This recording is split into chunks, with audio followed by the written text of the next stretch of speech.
नमस्कार, मैं डॉक्टर हिमलता काटे, हिंदी विभाग बाला साहेब देसाई कॉलेज पाटन।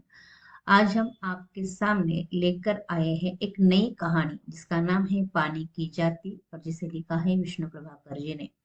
विष्णु प्रभाकर जी ने इस कहानी के माध्यम से जो संदेश दिया है वह इस प्रकार है। न तो धर्म बड़ा होता है, न जाति बड़ी होती है, तो सबसे बड़ी मानवता होती है। अर्थात फर्क कहानी में विष्णु प्रभाकर जी ने जो बात कही थी वही बात पानी के उदाहरण के माध्यम से इस कहानी में चित्रित करने का या प्रस्तुत करने का प्रयास किया है।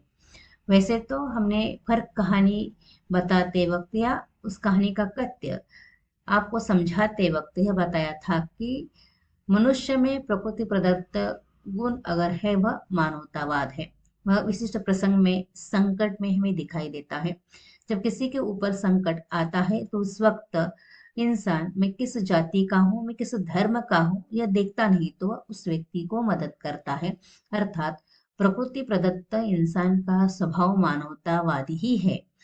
इसे केवल उसने जागरूक रखना है। इसीलिए इस प्रकार की कहानियां लिखी जाती है और इस कहानी के माध्यम से मनुष्य के मन के इस भाव को पुनर्जागृत करने का प्रयास किया जाता है, ऐसा हमें लगता है। इसी प्रकार विष्णु प्रभाकर जी ने पानी की जाति इस कहानी में मानवतावाद को पुनः जागृत करने का प्रयास किया है। वो किस प्रकार देखेंगे पानी की जाति इस कहानी का कथ्य। पात्र इतने नहीं है, एक मुस्लिम युवक है, एक मुस्लिम दुकानदार है, एक हिंदू युवक है और इनके माध्यम से एकदम लघु कथा विष्णु प्रभाकर जी ने आपके सामने प्रस्तुत की है और इस लघु कथा के माध्यम से मानवता का, इंसानियत का संदेश दिया है। देखते हैं पानी की जाति। पानी की जाति विष्णु प्रभाकर लिखित लघु कथा है। इसमें लेखक ने फर्क कहानी की तरह मानवतावाद की ही बात कही है, वह भी पानी के माध्यम से। वैसे तो पानी की कोई जाति नहीं होती।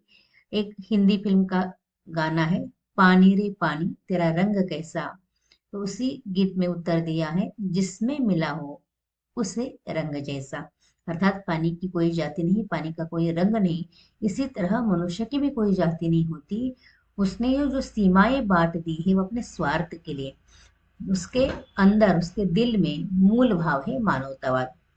यह कहानी हमें यही बताती है कि इंसान की सबसे बड़ी पहचान उसकी मानवता ही है, न कि उसका धर्म या जाति। इसीलिए संकट के समय में वह एक दूसरे के मदद के लिए आगे आता ही है। उस समय वह अपना धर्म या अपनी जाति भूल जाता है। उस वक्त बस वह मानव होता है और मानवता ही उसकी जाति होती है। जरूरतमंद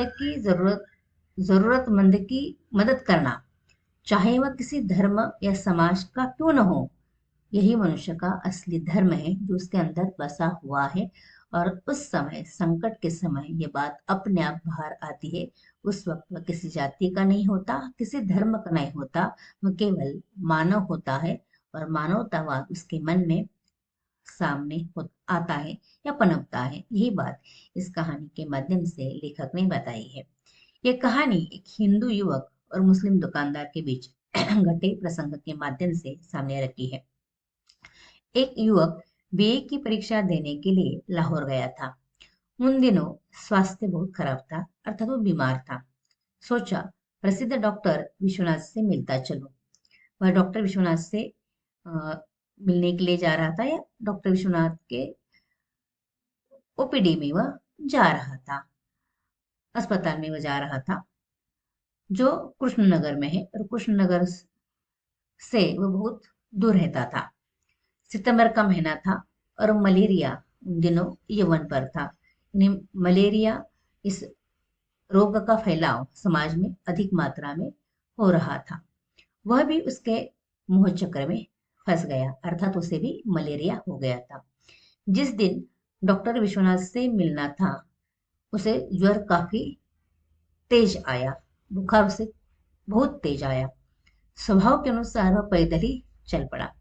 शायद आर्थिक स्थिति होगी, इस आर्थिक स्थिति के कारण वह रिक्शा लेकर या कोई गाड़ी लेकर जा नहीं सकता था, इसीलिए पैसे बचाने के लिए वह पैदल ही जा रहा था। इतनी बीमारी में भी तेज बुखार था, तेज ज्वर था, इतनी बीमारी में वह पैदल जा रहा था। लेकिन मार्ग में तबीयत इतनी बिगड़ गई कि चलना मुश्किल हो गया, दूभर हो गया। प्यास के कारण प्राण कंठ को आने लगे, उसे बहुत प्यास लगी थी, उसके प्राण कंठ में आ गए थे। आसपास देखा, मुसलमानों की बस्ती ही थी। कुछ दूर और चला, परंतु अब आगे बढ़ने का अर्थ खतरनाक हो सकता था। साहस करके एक छोटी सी दुकान में घुस गया, जहां एक व्यक्ति ने गांधी टोपी और धोती वह पहने हुए था। यह देखकर उस दुकान में वह घुसता है। दुकान के मुसलमान मालिक ने उसकी ओर देखा और तल्ख से पूछा, क्या बात है? यह थोड़ा क्रोध इसके मन में हमारे सामने आता है। जवाब देने से पहले वह बेंच पर लेट गया। बोला, मुझे बुखार चढ़ा है, बड़े जोर की प्यास लग रही थी। पानी या सोडा, जो कुछ भी हो, जल्दी लाओ। उसे बहुत प्यास लगी है, उसे बुखार चढ़ा है, जो भी हो, पानी हो सोडा, वह जल्दी लाओ। इस प्रकार वह युवक कहता है। मुस्लिम युवक ने उसे तल्ख से जवाब दिया, हम मुसलमान हैं। तो वह उसे पहले ही बताता है कि हम मुसलमान हैं। वह चिंचना कर बोल उठा है, नहीं, थोड़ा तनतना कर बोल उठा, तो मैं क्या करूं? वो मुस्लिम युवक चौंका और बोला, क्या तुम हिंदू नहीं हो? हमारे हाथ का पानी पी सकोगे? उसने उत्तर दिया, हिंदू के भाई, मेरे जान निकल रही है और तुम जात की बात करते हो। जो कुछ हो लाओ। युवक ने फिर एक बार उसकी ओर देखा और अंदर जाकर सोडे की बोतल ले आया। वह पागलों की तरह उस पर झपट पड़ा और पीने लगा। लेकिन इससे पहले कि पूरी बोतल पी सकता, उसे उल्टी हो गई और छोटी सी उस दुकान पर गंदगी भर गई। लेकिन उस युवक का बर्ताव अब एकदम बदल गया था। जो अपने आप को मुसलमान कह रहा था, मेरे हाथ का पानी तुम्हें चलेगा, ऐसा प्रश्न पूछ रहा था, कि उस युवक की सामने वाले युवक की तबीयत उसने देखी, उसका बर्ताव बदल गया।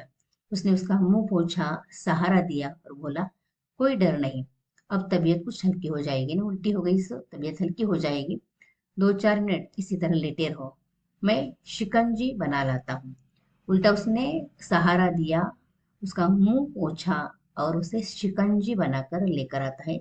शिकंजी अर्थात नींबू का शरबत। इस प्रकार जो पहले पानी पिएगा ऐसा सवाल करता है, वही उस युवक की अवस्था को देखकर उसे मदद करता है। अर्थात इंसान जब संकट में होता है, तो उस वक्त वो किस जाति का है, किस धर्म का है, यह बात उसके मन में आती ही नहीं। उस व्यक्ति की मदद के लिए उसके हाथ अपने आप आगे आते हैं। अर्थात मनुष्य के मन में निसर्गतः यह मानवतावाद है ही, फिर उसे जिंदा रखना है, यही बताने का प्रयास इस कहानी में किया है। पानी की जाति जिस प्रकार नहीं, उसी प्रकार मनुष्य की भी कोई जाति नहीं, उसकी जाति है मानवता जाति। उसका मन शांत हो चुका था उस युवक का। वो सोच रहा था, ये पानी जो है उसने पिया है, क्या सचमुच मुसलमान का पानी था? अर्थात उसने जो पानी पिया है, उस पानी पर मुसलमान लिखा था, तो मुसलमान का पानी था? तो इसका उत्तर मिलता है नहीं। पानी की कोई जाति ही नहीं, बस सबका पानी होता है। उसी प्रकार मनुष्य की भी कोई जाति नहीं, वह मानवतावादी ही होता है। उसके मन में यह भाव होता ही है। यह बात इस कहानी के माध्यम से कृष्ण प्रभाकर जी ने हमें बताई है। इस प्रकार इस कहानी के माध्यम से यह समझाने का प्रयास किया है कि जिस तरह पानी की कोई जाति नहीं होती, उसी प्रकार मनुष्य की भी कोई जाति नहीं होती। इंसानियत ही उसकी जाति होती है। इसी कारण इस कहानी में दुकानदार ने पहले धर्म का भेद किया, पर युवक की हालत देखकर उसने न केवल पानी दिया, तो उसे सहारा भी दिया, उसका मुंह मुंह तक पहुंचा। इस प्रकार यह इंसान है, यही इंसानियत है और यही मानवता है, जो प्रत्येक व्यक्ति के मन में होती ही है। संकट के समय इसका प्रभाव हमें दिखाई देता ही है। संकट के समय प्रत्येक इंसान एक दूसरे की मदद के लिए आता ही है, क्योंकि उसके मन में यह इंसानियत का भाव होता ही है। जिस तरह पानी की जाति नहीं होती, उसी तरह इंसान की भी जाति मानवतावादी ही होती है, मानवता की होती है। ये बताने का प्रयास इस कहानी में विष्णु प्रभाकर जी ने किया है। अतः सबसे बड़ी मानवता होती है। इस कहानी में हमारे सम्मुख आता है। आपने इस कहानी का तथ्य देखा, ध्यान से सुना, इसलिए धन्यवाद। अगर यह कहानी आपको पसंद आती है तो हमारे इस चैनल को लाइक करें, सब्सक्राइब करें और शेयर करें। रुकते हैं। धन्यवाद।